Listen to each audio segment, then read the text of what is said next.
Bonjour, c'est Philippe de l'Atelier Entreprise. Bienvenue dans cette nouvelle vidéo. Aujourd'hui, je suis en compagnie de Lina. Bonjour Lina, qui travaille chez Ayomi et qui va évoquer le crowdfunding ou le financement participatif en français.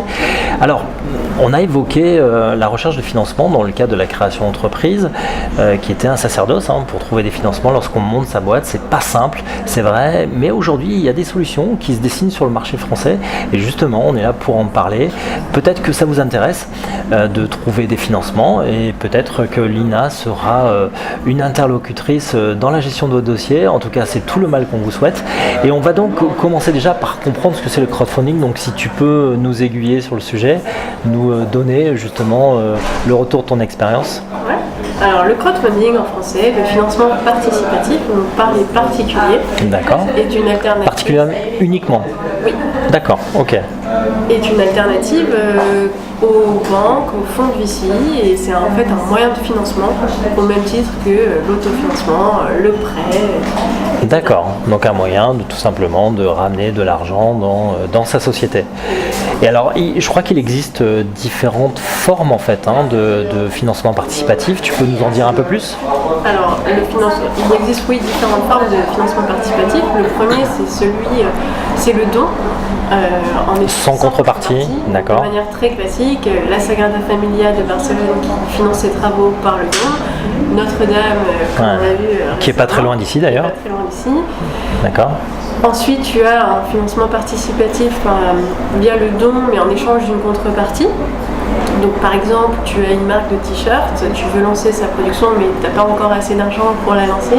Tu vas offrir des précommandes à une première base client avec un prix plus intéressant, et tu vas pouvoir financer grâce à cet argent collecté ta production. C'est génial ça. En fait, ça veut dire quoi ? Ça veut dire que je veux trouver des clients et c'est mes premiers clients qui financent en fait la production ou ma première production, donc ça des t-shirts, ça peut être du matériel informatique, du téléphone. C'est génial ça. Voilà, on est sur des petits tickets. D'accord. Là on peut pas lever beaucoup d'argent. On va pas lever 100 000 euros avec ça, mais d'accord. Si tu as besoin de vraiment quelques milliers d'euros pour commencer. D'accord, c'est vraiment le démarrage. Voilà.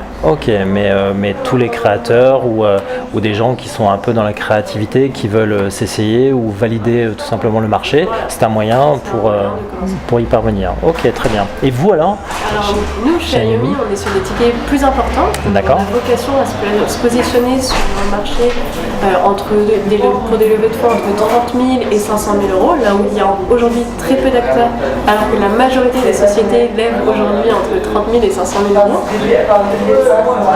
Via du crowdlending, d'accord, du financement participatif par le prêt. Donc c'est un particulier qui va prêter de l'argent en échange d'un taux d'intérêt, d'accord, environ 7%, ok, qui est supérieur quand même à un prêt bancaire classique en fait, on va dire. Intéresser les investisseurs. Bien sûr. Et un crowd equity. Le crowd equity, donc là, les particuliers entrent directement au capital de la société en échange de dividendes, mais qui ne sont pas obligatoires, je le répète, et une plus-value à la sortie de l'entreprise. D'accord. Et là, l'intérêt, c'est quoi ? C'est que l'investisseur est plus actif, il est moins dormant, c'est ça que... Alors, pour l'investisseur, son intérêt, c'est peut-être qu'il est très intéressé par le projet et il va pouvoir s'y investir autrement que financièrement, peut-être en mettant à disposition son réseau, en mettant à disposition une expertise, ou alors en créant des synergies entre sa société à lui et la nouvelle société à laquelle il prend part. D'accord, ok. Et comment vous arrivez justement à trouver ces investisseurs ? Alors nous, notre fonctionnement est essentiellement centré sur la confiance. D'accord. Parce qu'on croit qu'investir, c'est pas confiance. Si tu ne fais pas confiance à quelqu'un, tu n'investiras jamais dans sa société. C'est un peu compliqué, ouais, effectivement. Aujourd'hui en France, une levée de fonds, c'est environ 6 mois. Nous, on croit profondément que quelqu'un qui monte une société n'a pas 6 mois à passer pour lever, à faire c'est long, c'est vrai que c'est long. Ouais, il y a un business à développer, et puis il n'a pas aussi... et puis il y a un besoin de financer aussi. Un associé à mettre entièrement sur sa levée de fonds. Donc nous, notre vocation, c'est d'aller vite. Et c'est pour ça qu'on se centre sur la confiance. On ne va pas convaincre les investisseurs. Notre but, c'est pas ça, puisqu'ils font déjà confiance à la personne. On va juste présenter des opportunités d'investissement au réseau des personnes qu'on accompagne. D'accord. Et quand tu dis aller vite, c'est combien de temps? C'est 4 semaines. 4 semaines pour lever les fonds? Ouais. 4 semaines pour processiser toute la démarche? Exactement. 4 semaines pour lancer la campagne et la mener. D'accord, ok. Ouais, c'est rapide.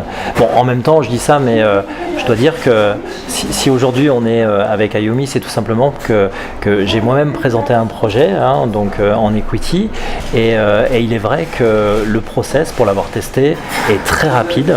Bon, déjà, c'est une équipe professionnelle qui connaît bien le sujet, qui d'ailleurs, tu vas en parler. Hein. Comment ça se passe justement quand on présente un projet? On est combien à vous solliciter tous les mois à peu près? Il y a 300 demandes de financement par mois sur notre plateforme. D'accord. On sélectionne entre 7 et 10 D'accord. selon les mois. Donc 293 quand même qui restent sur le côté. C'est quoi? Il y a des critères de sélection? Alors nous, on recherche vraiment la cohérence. D'accord. Toujours. On ne va pas lever des fonds si c'est pas en cohérence avec la phase de développement de sa société. Donc on fait ça selon 4 critères. Le premier, c'est est-ce que le marché est porteur? Est-ce qu'il est profond? Ensuite, on va s'intéresser un peu plus à l'équipe. Ça peut être un associé tout seul, mais savoir comment il est entouré, savoir s'ils vont vraiment porter leur projet. Ensuite, c'est la solution. Est-ce qu'elle est terminée? Est-ce qu'elle a été entièrement développée? Est-ce que la R&D a été réalisée ou pas? Où est-ce qu'elle en est? Et enfin, la dernière étape, c'est le fait que ça soit scalable, peut-être, non? Le business model. Est-ce que le business model est scalable? D'accord, donc ça veut dire que vous vous intéressez quand même à des projets qui ont une ambition. C'est-à-dire que ce ne sont pas des projets qui restent sur un flottement ou un chiffre d'affaires qui est linéaire dans le temps. C'est des projets qui doivent intéresser les investisseurs. D'accord.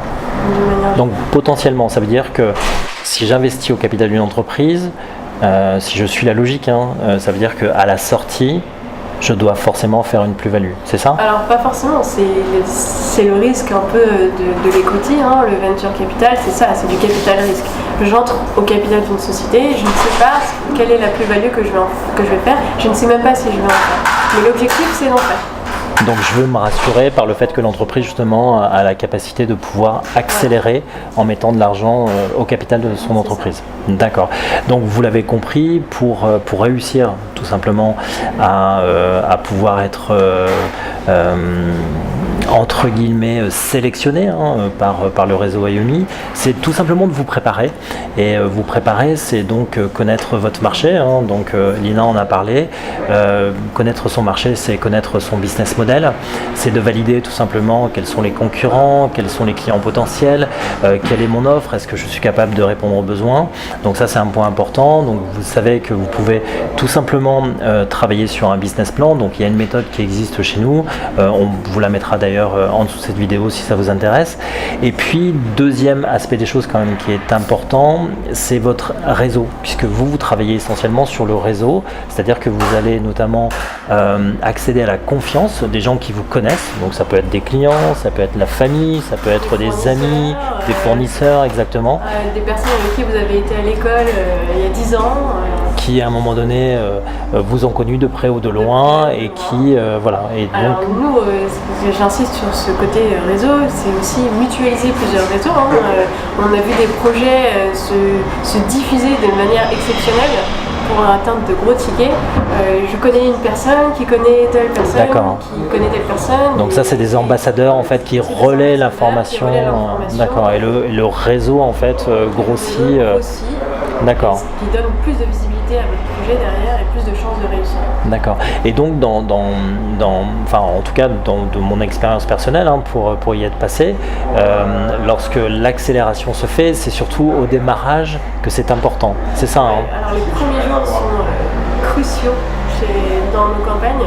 En fait, on mesure que les levées de fonds qui cartonnent, en fait, lèvent déjà la moitié dès les premiers jours. D'accord. Et ça, il y a peut-être des indicateurs. Il faut avoir un réseau constitué, je sais pas moi, de 5000 personnes, 3000 personnes, 10 000 personnes, c'est quoi? En fait, c'est plutôt qualitatif, je dirais. Ça dépend qui est dans votre réseau. Vous pouvez avoir un réseau un peu plus petit, mais lever des fonds aussi, bien sûr. En fait, ce que je veux vous dire par les débuts sont cruciaux, c'est juste que en fait, un premier investisseur investit, il va peut-être appeler un deuxième investisseur. Le monde appelle le monde. D'accord. La campagne va prendre comme et c'est comme ça qu'elle va également scaler. Ok. Et le ticket moyen qu'un investisseur met dans un projet, c'est combien? Vous avez un minimum d'investissement? En général, on fixe un ticket minimum d'investissement avec les porteurs de projet, donc selon les campagnes. Mais on n'a pas de ticket moyen, ça dépend vraiment de ce qu'on est en train de financer, de quel montant aussi on est en train de financer. D'accord, donc c'est comme les plateformes que l'on connaît pour un investissement de 50 euros. On met 50 euros et on peut venir, c'est ça ou Alors non, on ne met pas 50 euros pour venir, ça dépend vraiment du montant qu'on est en train de financer. D'accord. On se fixe nous en général sur des tickets moyens autour de 500 euros. 500 euros. Des tickets minimum autour de 500 D'accord. euros. Pour que tous les investissements soient sérieux. D'accord. Et éviter peut-être une armée mexicaine d'investisseurs sur le projet. Ok, très bien. Mais écoutez, en tout cas, si vous recherchez des fonds pour développer votre entreprise, sachez qu'il y a des solutions qui existent. Le crowdfunding est peut-être demain la réponse à votre équation. Quoi qu'il en soit, si vous avez des commentaires à nous faire, n'hésitez pas à le laisser sous cette vidéo.